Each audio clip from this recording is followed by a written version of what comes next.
ఏరు దాటి తెప్ప తగలేసినట్టు పవన్ కళ్యాణ్ గారు నాలుక మడతేసారు. సుగాలి ప్రీతి కేసు మీద యూటర్నింగ్ తీసుకున్నారు. అదిగో అక్కడేదో మాట్లాడుతున్నారు, ఇందాం.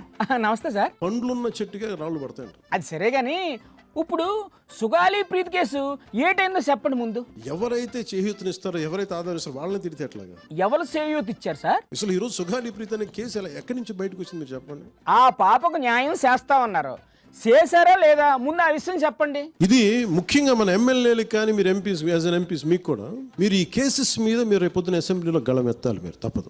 ఎన్నికల ముందు మీరు భుజాన్ని వేసుకొని తిరిగారు, ఇప్పుడు మీ పార్టీ ఎమ్మెల్యేలు ఎంపీల మెడకు చుడుతున్నారండి సార్. డిప్యూటీ సీఎం పదవిలో ఉన్నాను కాబట్టి నేను చాలా ఒళ్ళు దగ్గర పెట్టుకుని మాట్లాడాలి. పదవిలో లేకపోతే ఎలాగైనా మాట్లాడేయచ్చా? మా తిక్కరణ శుద్ధిని, మా చిత్త శుద్ధిని మీరు తక్కువ ఎంచిన ఇక్కడికి సోషల్ మీడియాలో దుమ్మెత్తిపోతున్నారు అక్కడ. ఇది నా ఒక్కడి కేసు కాదు, ఇది ఎంటైర్ సొసైటీకి ఇది సిచ్యువేషన్. అంటే మీరు ఇంతకు మించి దీని మీద మాట్లాడకూడదు. అది చూసారా, పవన్ కళ్యాణ్ గారు అంతిమ రాగం ఆలపించారు.